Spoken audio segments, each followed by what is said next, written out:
하나님의 동행하심이 함께 하시기를 축복합니다. 오늘 함께 보실 하나님의 말씀은 욥기 36장 15절에서 16절 말씀입니다. 하나님은 곤고한 자를 그 곤고에서 구원하시며 학대당할 즈음에 그의 귀를 여시나니 그러므로 하나님이 그대를 환난에서 이끌어내사 좁지 않고 넉넉한 곳으로 옮기려 하셨은즉 무릇 그대의 상에는 기름진 것이 놓이리라. 오늘도 매일 말씀 묵상과 함께하는 성도님들 축복합니다. 이 갑자기 등장한 이 엘리후란 인물은 참 신비한 인물입니다.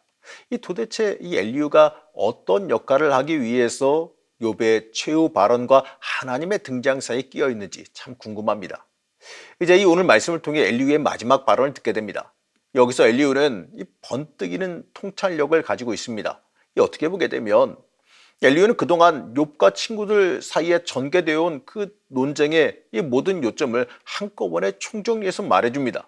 그리고 그 고통의 의미에 대해 해명할 수 있는 가장 그럴듯한 해석, 이 고통에 대한 이 교육 훈련적인 해석을 제시한 뒤에 아무런 흔적도 없이 사라지고 맙니다. 엘리후는요, 이 친구들의 발언에서 미세하게 흘러나오던 이 고난의 교육적 해석을 좀 깊게 심화시킵니다.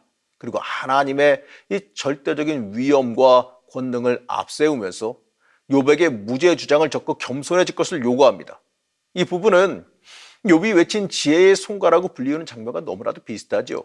28장에서 욥은 주님을 경외하고 악을 멀리하는 것이 지혜다라고 말합니다.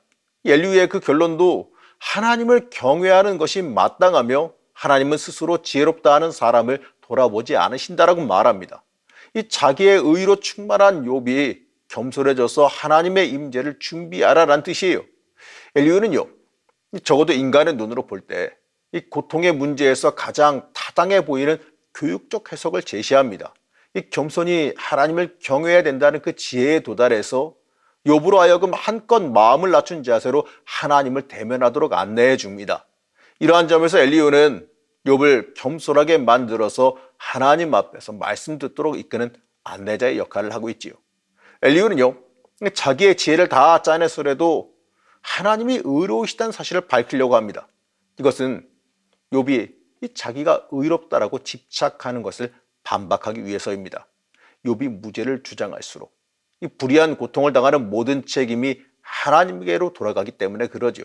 바꿔 말하면요, 하나님이 의롭지 못한 까닭에 의로운 욥에게 부당한 고통을 내리게 된다는 뜻이 되는 겁니다. 그렇기 때문에 엘리후는요, 하나님은 흠이 없는 사람을 멸하시지 않는다는 걸 강조하려 듭니다. 악한 사람을 살려두지 않으시고 고난받는 사람들의 권리를 옹호하십니다. 이렇게 하나님의 공의를 적극 변호함으로써 욥이 부당한 고통을 당하는 것이 아니다라는 사실을 강조하고 있지요. 엘리후는 이것을 말하면서요, 우리도 깊이 새겨들여야 될 아주 중요한 말을 합니다. 바로 의로운 사람도 고난받을 수 있다. 바로 이것입니다. 36장 8절에서 12절 말씀을 보면 이렇게 말합니다. 그러나 의로운 사람이라도 하나님께 복종하지 않으면 쇠사슬에 묶이게 하시고 고통의 줄에 얽매여서 벗어나지 못하게 하십니다. 그러는 동안에 하나님은 그들에게 그들이 한 일을 밝히시며 그들이 교만하게 지은 죄를 알리십니다. 하나님 또한 그들의 귀를 열어서 경고를 듣게 하시고 그들이 악을 버리고 돌아오도록 명하십니다. 만일 그들이 하나님께 순종하고 그분을 섬기면 그들은 나날이 행복하게 살고 평생을 즐겁게 지낼 것입니다. 그러나 그들이 귀담아 듣지 않으면 결국 죽음의 세계로 내려가고 아무도 그들이 왜 죽었는지를 모를 것입니다. 여기서 엘리후는 처음으로 의인이 고난당할 가능성을 말합니다. 자, 그렇다면 의인이 고통당한 이유가 뭘까요? 엘리후에게 있어서 하나님의 공의로우심은 욥의 무죄의 주장을 비판하기 위해서는 양보할 수가 없습니다. 하나님이 의로운 사람에게 고통을 내리신다면 하나님의 공의에 손상이 가기 때문에 그러지요. 그 까닭에 엘리후는 이 고난이 연단의 기회가 된다라고 하는 교육적 해석으로 하나님의 정의를 보존하려고 듭니다. 이 말씀은 비록 욥에게 직접 적용되지는 못할지라도 우리의 인생에서 우리의 신앙의 여정에서 볼 때 많은 것을 말해주죠. 다시 말해서 의인의 고난은 목적이 있다는 겁니다.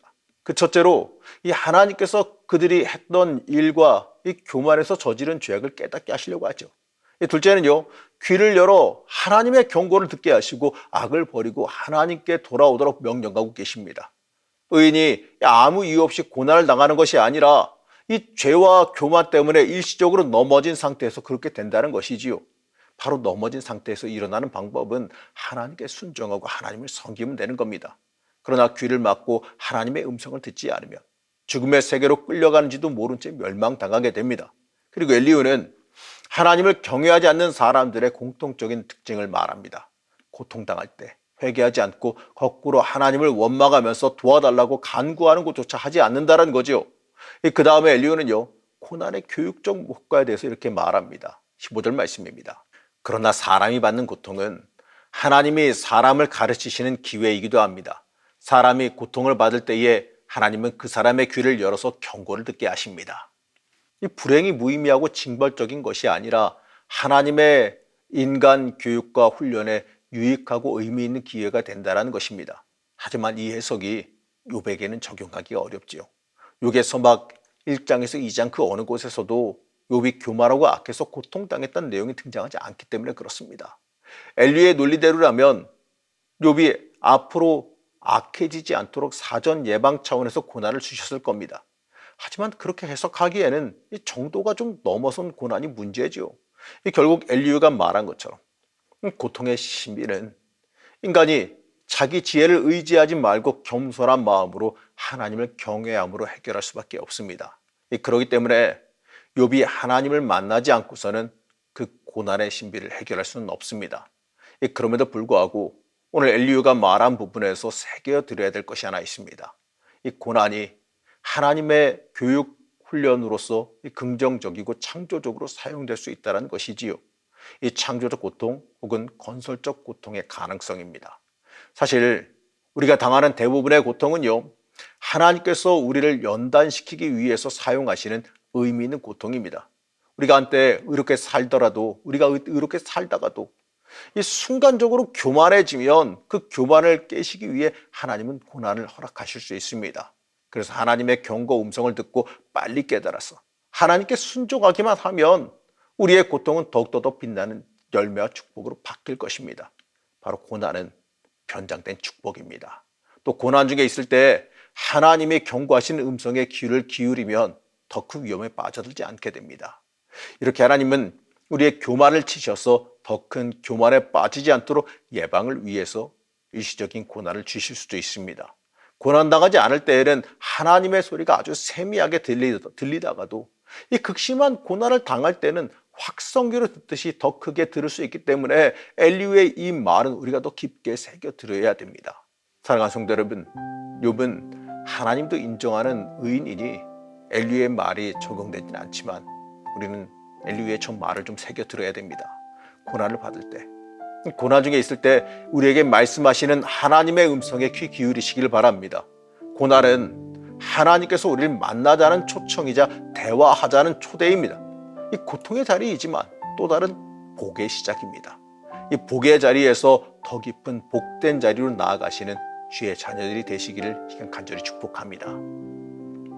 우리를 사랑하시며 인도하신 하나님, 때때로 우리가 마주하는 고난이 우리를 가르치시기 위해서, 우리를 더 좋게 만들기 위해서 준비시키는 과정임을 믿습니다. 고난 중에 우리는 하나님의 음성에 귀 기울여서 하나님 더 깊게 만나는 은혜를 체험할 수 있게 허락하여 주옵시고, 그로 인해 더 큰 은혜와 복을 받아 누리는 주의 자녀들이 되게 허락하여 주시옵소서. 오늘 하루도 지켜주시고 보호해 주시길 원하오며 거룩하신 예수님의 이름으로 간절히 기도드렸습니다. 아멘.